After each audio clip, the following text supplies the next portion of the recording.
الحمد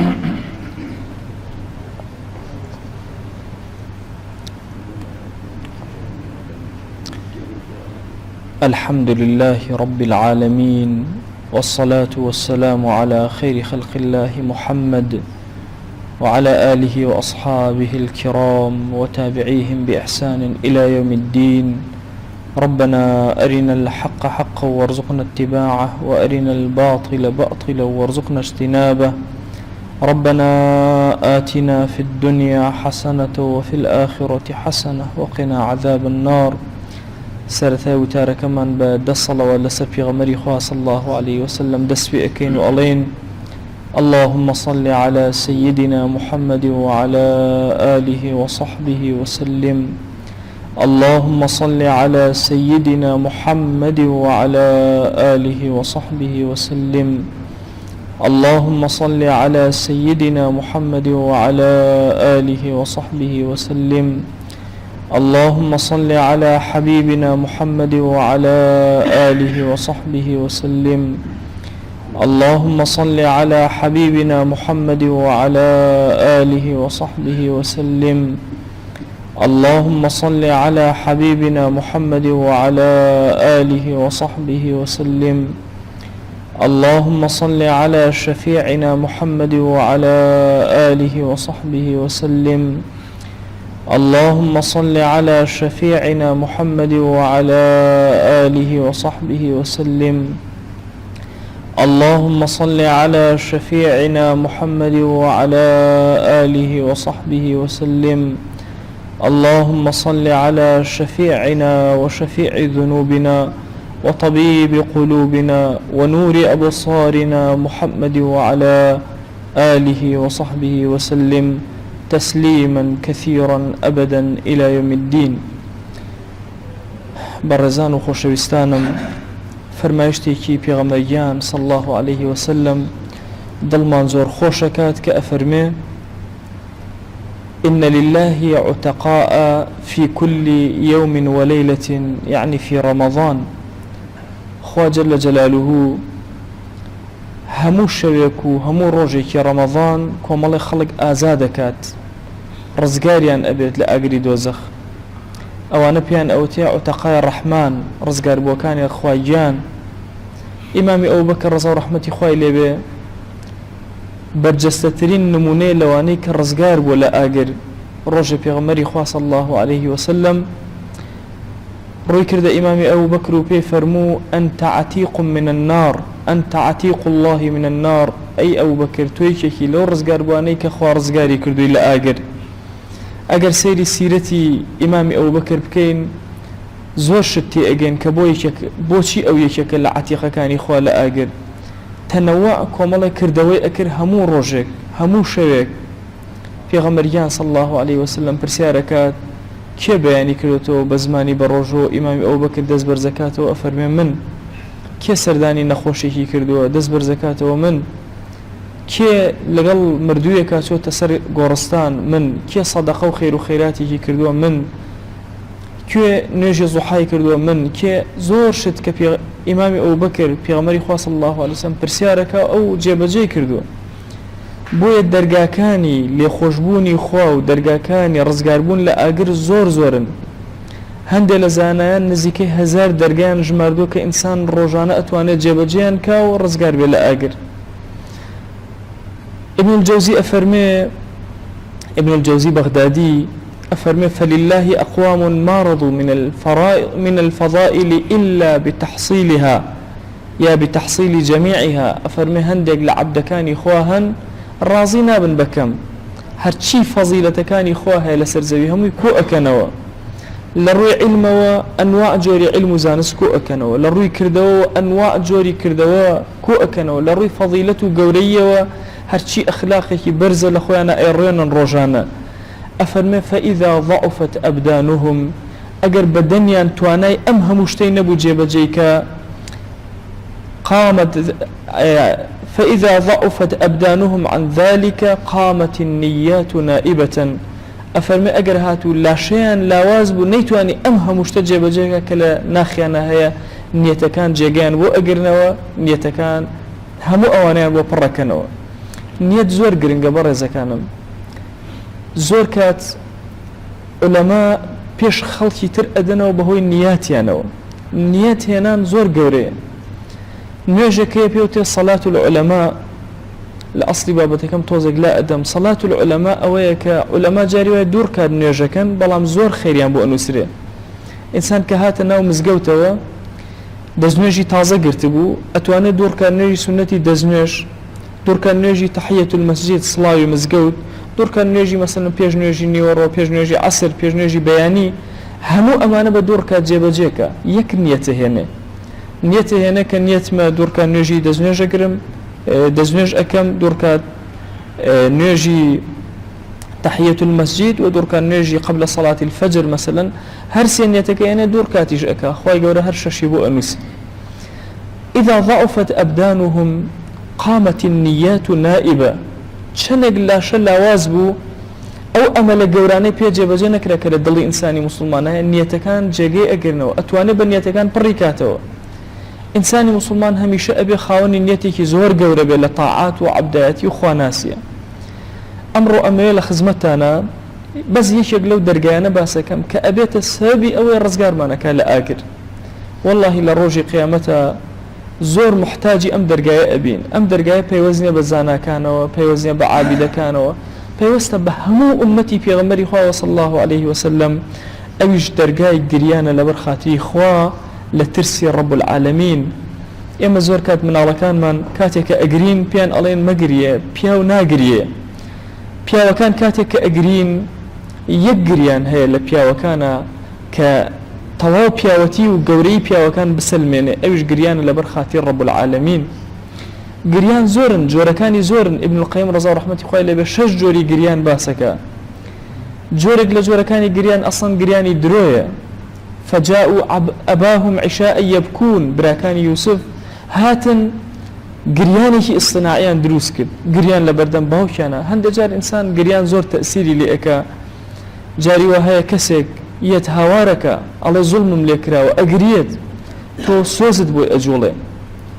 بەینەما کەسی مسلمان ئەبێ عاتفی نەبێ. کەسێکی تر ئەڵێ فەقیرم نەدارم ئەگرێت تەحقیقی ئەکێ ڕاز ناکە. بۆیە ئەو کەسێک کە قاضیە ئەبێ زۆر ئاگای لە عاتفەی بێ. قەت گریان ئەبێ گریانی درۆ گریانی ڕاستی لە یەک کاتەوە، ئەبێ هوشیار بێت، چاوکراوە بێ. ئەو گریانە حەقیقی کە ئێمە ئەمانەوێ ئەو گریانەی لەبەر خاتی خوا ئینسان لە بەردەم ڕەب العالەمینە کەس ئاگای لێ نییە لەبەر خاتی خوای گەورە ئەگرێ. یا هەندێک جار هەیەجانی گریان لە باسی یادێکی خوایە جەل جەلالوه یە بۆی ئەگرێ. پێغەمبەران عەلەیهیم الصەلاة وەسەلام هەموویان گریاون. وإذا تتلى عليهم آيات الرحمن خروا سجدا وبكيا. آياتكاني قرآن كبسريانا آيات الرحمن أو رحمن زور بالرحمة لقل عبد كان كأنبياء بسريانا أخوان رايا وسجدان أبرد دسيان أكرب قريان. پیغمبر جان صلى الله عليه وسلم خوي قريا وابن مسعود ومن أجرته أفر مجارك فرمي أي ابن مسعود قرآن بسر ما بخوانا. يا رسول الله صلى الله عليه وسلم شو القرآن بسرتو يا بخوانا مكبسرتو يا هات وتخواره. فرمي حزأكم لغير خو موجم ليبه. أفرمي قرآن بخوان دواء فكيف جئنا من كل أمة شهيدا وجئنا بك على هؤلاء شهيد وجئنا بك على هؤلاء شهيدا. أفرمي كاتك أم آية بسر خوان دواء كباسي أو أكا بيغمري خوا صلى الله عليه وسلم شاهد بسر قومك يو. ابن بطال أفرمي بيغمري خوا صلى الله عليه وسلم ليرة مشهدي قيامتها توتا بيش شاوي كشاهدي أدا هرشي كردوي كان كردوي أم أمته. بويا عرضي همو أعمالي إيما رجاني دو شمان و بين شمان بسر روحي في غمري خوا صلى الله عليه وسلم أكريت. أفرمي أجر كردوي باشتان كردوي صفاصي خوي لسر أكم كردوي خرابتان كردوي داوي استغفاركم لرب العالمين بوتان. في غمري خوا صلى الله عليه وسلم كسيري أما شهدائك لبردم خوايا خوي شاهدي أدا لسر أمتكي كفلانة شاكيان كردو فلانة خرابيان كرد. لا يندال الري جواني كان إسلام لي دور كوتنو لفلانشتا جراياليان كرد. أفرمي بيغمبري خوا صلى الله عليه وسلم ابن مسعود أجرته أفرمي دسي كربة قرياني زور. أما قرياني بيا وقوركانا قرياني بيغمبري خوا صلى الله عليه وسلم عبد الله كوري شحير ومن أجرته أفرمي چوومە خزمەت پێغەمبەری خوا صلی الله عليه وسلم گوێم لێ بوو نوێژی ئەکرد ولجوفه أزيز كأزيز المرجل چون منجلق أكله أوان ناوي سنجي بيغمري خوا صلى الله عليه وسلم لشدة قريان وخوف خوايا نركي أهات ونالي أهات عائشة رضا ورحمة خوايا اللي بأفرمي شيء قوتي عائشة ليم قربا خم عبداتي بخوا جانبكم الله يوتم من الشريكي لقلتوا يا أكم أفرمي أقام ليبو بيغمري خوا صلى الله عليه وسلم سري النبي كذبو قريا ريشي مباركي طاو تربو باوشي تربو زەویەکەش لە بەردەمیا هەر هەمووی تەڕبوو ئەفەرمی حتى نوێژی بەیانی گریا بلال هات فەرمووی تبكي يا رسول الله صلى الله عليه وسلم أجري أي بيغمري خوا وقد غفر الله لك ما تقدم من ذنبك وما تأخر لكاتك خواجان لقناهي لما وبيشو لو باش لهمو بوراوة وتي أي بلال أفلا أكون عبدا شكورا أي عبد يجنبم كصفاز جزاري رب العالمين بملسر أوهم نعمتي بي عطا كردوم عبد الله كوري عمري كوري عاص اجرته وافرمي بيغمبريان صلى الله عليه وسلم لقصه عيسى عليه السلام كأم آياتي خلندو إن تعذبهم فإنهم عبادك وإن تغفر لهم فإنك أنت العزيز الحكيم أفرمي كم آيات بيروزي خلندو هاواري أكر اللهم أمتي أمتي وأقريا كاتي عيسى عليه السلام لبردم رب العالمين كأبيني قومك دواي أو تحريفيان كردوا وتوانا عيسى كوري خوايا رب العالمين برسيارك لعيسى عيسى تو شاهدي بسر أمانو تو أمت بيوتون والله پروردگار تو خوش شاهدي من أمام بينوتون ديني توحيدا بيجانون أما خوان قم رابون لقل أو هشتا سوزي وقومك أجولي على خواجان أجر أخو بيان بدي أمان عبدي تون أجر ليان ببوري تو عزيزي تو حكيمي هشتا أي رب العالمين ليان ببوري كبيغمبري خوا صلى الله عليه وسلم أم آياتاني خيان دوا أجريا أي فرمو اللهم أمتي أمتي خوايا أي أمتكي من أي قلكي من أي شون كوتكاني من أصحابي بيغمبري خوا صلى الله عليه وسلم قريان ينزور بو عمر خوري خطاب رضا ورحمتي خوايا لبي كان خطان أسودان في وجهه في وجنته من شدة البكاء أولا دا قريابو دوخ هالي الرش لنيو كل مكاني إمام عمر رضا ورحمتي خوايا لبي دروز بو أبو هريرة لسر مرقى زور قريا هاواريان لكر أي أبا هريرة تو هاولي بيغمبري خوايا صلى الله عليه وسلم أو هم قريان بو فرموي والله من لسر الدنيا ناقريم وهشتك ناقريم لترسي أما أقريم أبكي على بعد سفري وقلة زادي بو أقريم كسفريك زور دور درج للرماية وزادو تيشوشم زور كما ابن مسعود بلا أسن قريكا تيباري هر أون دبيني أسنك سور كراوة ورده توايو أفرمي دسي كربا قريانكي زور فرمي ورا أسن لبردم آقرا خوي ناقري إنسان تو چون خود أقري إمام عثمان رضا ورحمة خوي لبي لسر قبران هميشه دسي أكربا قريانكي زور سير براسي أمبيا وقورانا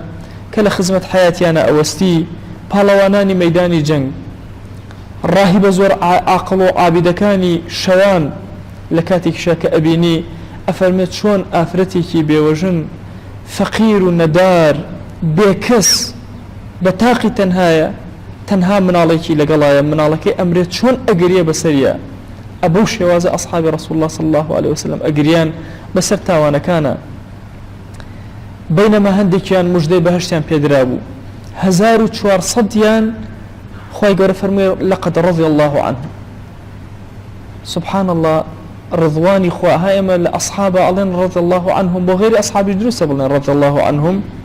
بلام لأصحاب دعاء بناكين طبعا زور كات هندي فكر هي فكري بتشوك الله كاتك يشيك مردها أنو سري خوالي خوشبو الله نابي بنو سري خوالي خوشبو تشوك كزنا زاني خوالي خوشبو وقصانا غلطن لعربي شهر أو هاي الله رحم الله فلان خواه رحم بفلان كسكا غفر الله لفلان أو راست بصيغة ماضية يعني خوالي خوشبو خواه عفوي كرت بلام همون معنى دعايتها يعني خواه رزواني خوي بسريانا بارنه بس لأصحاب أوهانية كتول لأصحاب الله رضي الله عنهم يعني خواه ليان راضي بوا بوش واسش أقريان وهاوارون ركونا الله يعني دعايا بناكي خبر أدي الله خواه ليان راضي بوا سبحان الله أفرما يشتي بيغمري خواه صلى الله عليه وسلم أفرمي هركس رقي لأصحاب بهوي منه والرقي ليان هركس خوشي بيان بهوي منه وخوشي أوين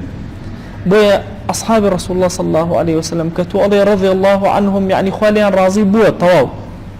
بلام غير أوان رضي الله عنه بو إمام الشافعي أكري مثلا على إمام الشافعي رضا ورحمتي خوالي ليبي ما بسد أويك علي رضي الله عنه يعني خوالي الدعاء كم كرزواني خوال بسري أبو بارينا أصحاب أمام أستبرزا أبو شوازة أقرين چونك أزانن أجر قطر فرميسيق لتشاوي هركسيق لإيما هات خوارو حتى وكو شيرك أجر لقوانا وهاتويت الدروا بتشيت ونو قوانك شون أما مستحيلة أو مستحيلة وكس أخوي قالوا بيخاتنا وأجروا بيغمري خواه صلى الله عليه وسلم أفرمي لا يلج النار رجل بيغ قد ناتشتنا وأجروا بكى من خشية الله كلا برخاتي رب العالمين قريابه حتى يعود اللبن في الضرع حتى وكو شير ناتشتا وناوغوان كشير ناتشتا وناوغوان أمش قد ناتشتا ناوغر يشيك لو كسانيك لجر عرش رب العالمين يشيك لحوص فكا رجل ذكر الله خاليا ففاضت عيناه لكاتك خاليا كسي لينيا كس أغاي لينيا شويكي تشول كاتيكي تشول كاتيكي درنغان بتاقي تنها دانشتوا ذكر الله يادي خواي كردوا يادي خوا بس أوني إنسان استغفار كا يا سبحان الله يبكى لا خواي بير كوتو عظمتي خواي بير كوتو قوري رب العالمين بير كوتو ده صلاتي خوا شو تسفروا سيرانك أو سيري قولي جوان أكاد كسي لين يبا تأخي تنها بير لدى صلاة رب العالمين كاتو فرمسك بتشاو كان يتخواروا لروج قيامته لو ساحة قرمة لساحة محشرة لجر سيبري عرش رب العالمين أبي أمكس إما لزمانه كان يكان من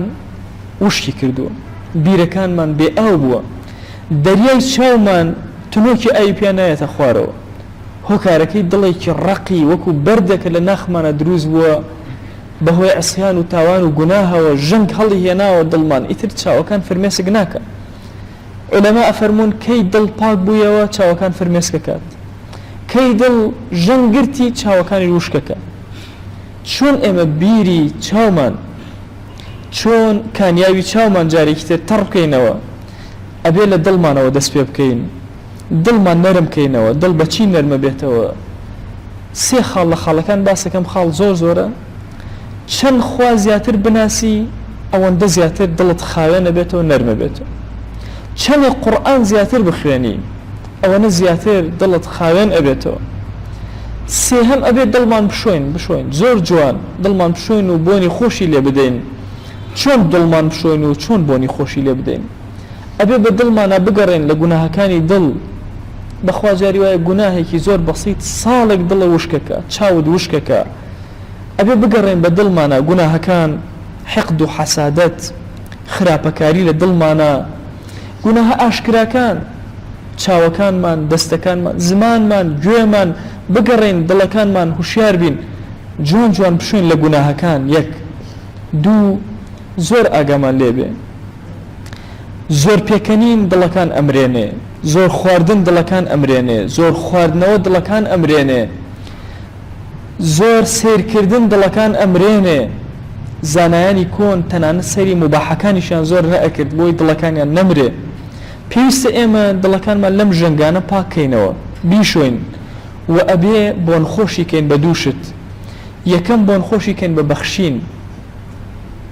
کاتێک کە خوای گەورە لە قورئانە باسی زەکاتەکات ئەفەرمێکی ئیتاء الزەکات باسی ئیتاءەکە وشەی ئیتاء لە زمانی عەرەبیە واتە دەرچوونی شتێک لە دڵت زۆر بە ئاسانی ذهب فلان یا ئەتا فلان با بڵێن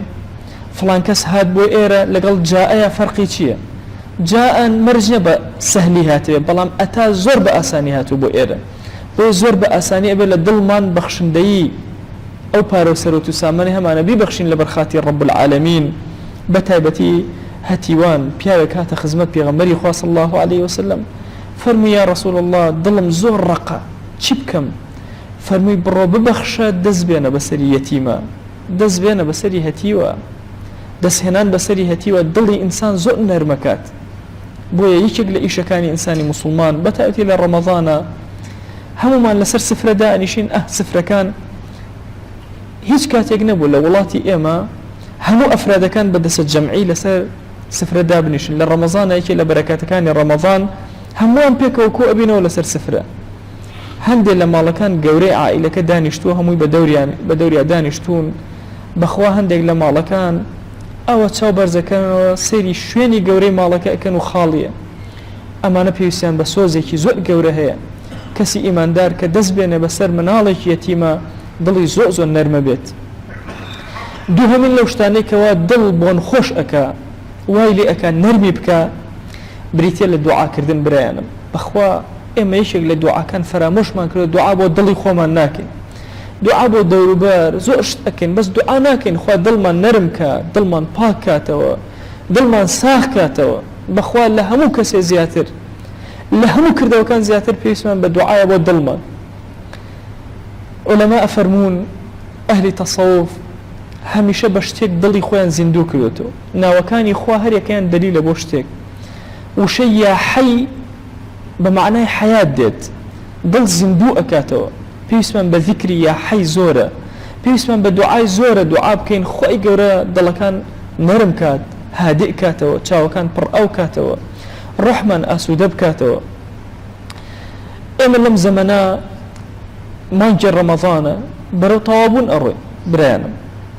ئێمە وا تەسەور نەکەین ئێستا کێمان ئەزانێ بە چەند ڕۆژێکی زۆر کەم گەیشتنە 12 ڕەمەزان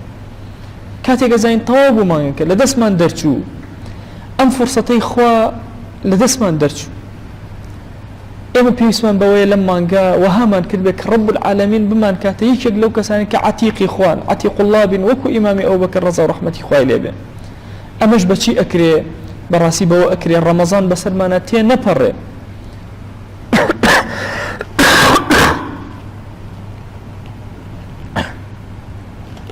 ئەمەش بەوە ئەکرێ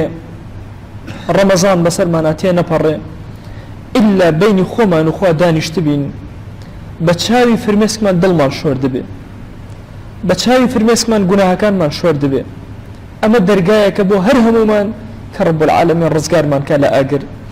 داوا ئەکەین و ئەپاڕێینەوە ئەلاڵێینەوە ئەڵێن یا ڕەبی پەروەردگارە دڵەکانمان نەرم کە کانیاوەکانی چاومان پڕ ئاوکە یا ڕەبی خوای گیان گوناهانێکی زۆر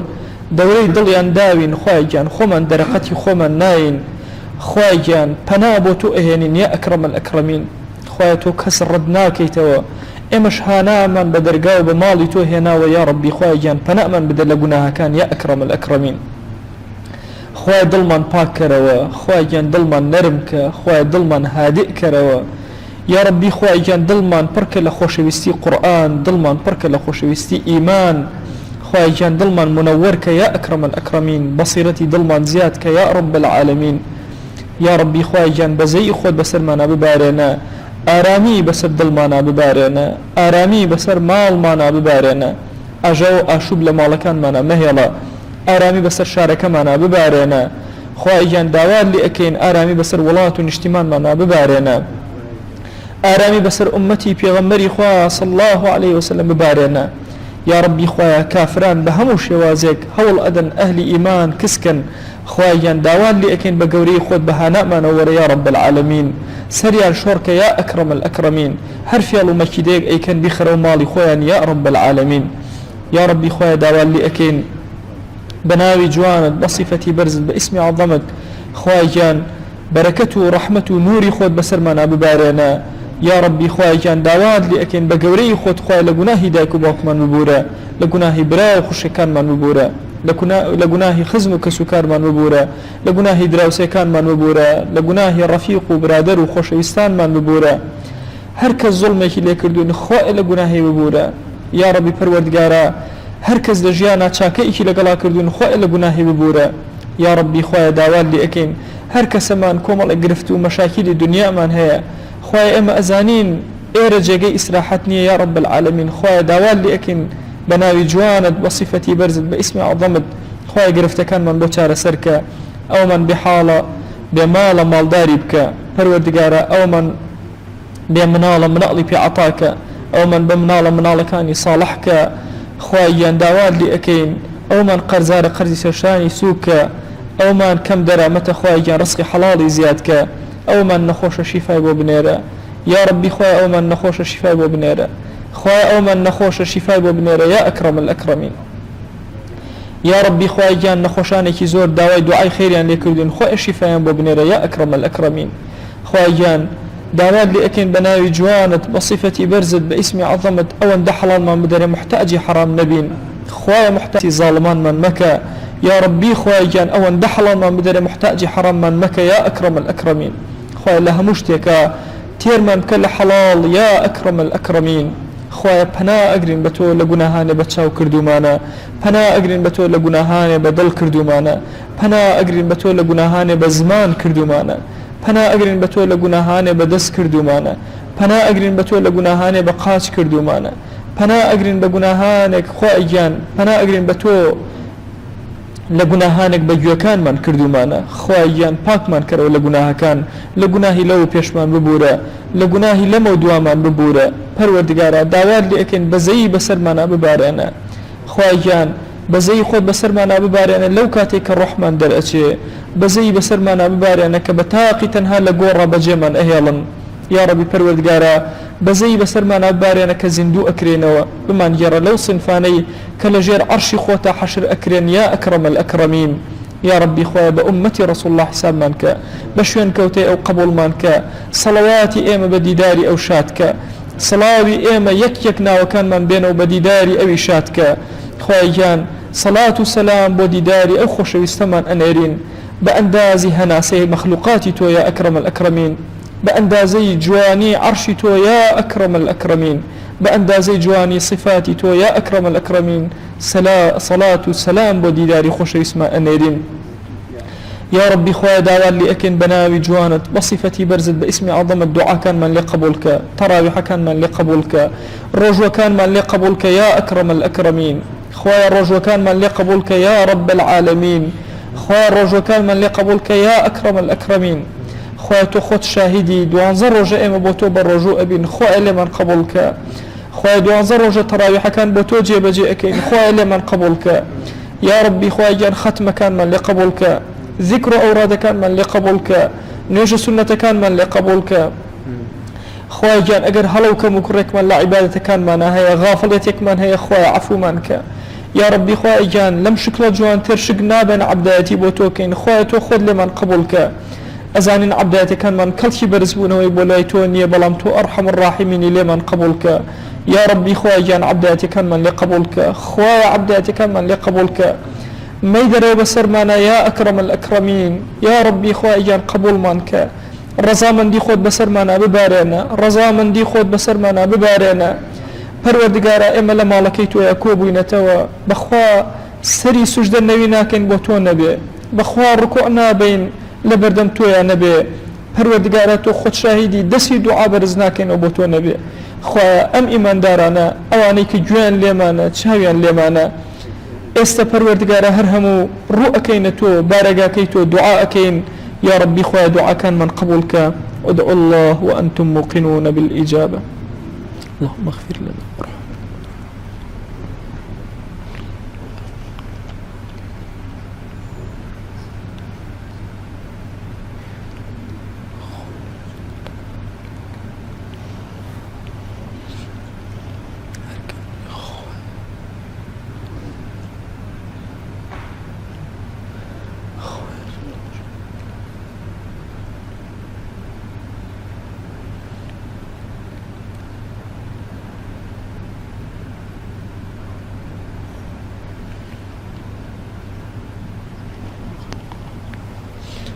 آمين آمين والحمد لله رب العالمين على أشرف المخلوقات سيدنا محمد الصلوات.